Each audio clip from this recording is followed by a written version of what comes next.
Today's Gospel for the fifth Sunday of Easter in the C cycle is from John chapter 13, and the scene is the Last Supper.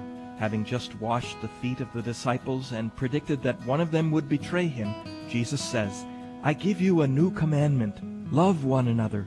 As I have loved you, so you also should love one another." Hello, Father James Kubicki here, and this new commandment of Jesus may seem impossible to you. It should, because it is.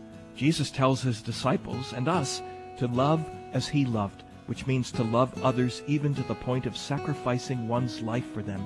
It takes a superhuman effort to do this, something St. Paul recognized in chapter 5 of his letter to the Romans, where he writes, "Indeed, only with difficulty does one die for a just person, though perhaps for a good person one might even find courage to die. But God proves his love for us in that while we were still sinners, Christ died for us." How could we ever die, ever lay down our life for someone who has sinned against us or hurt us, for an enemy who wants to harm us? Why would Christ ask something that's so difficult, even impossible? Because it's only impossible if we see this commandment as something that we have to do on our own, with our own weak willpower.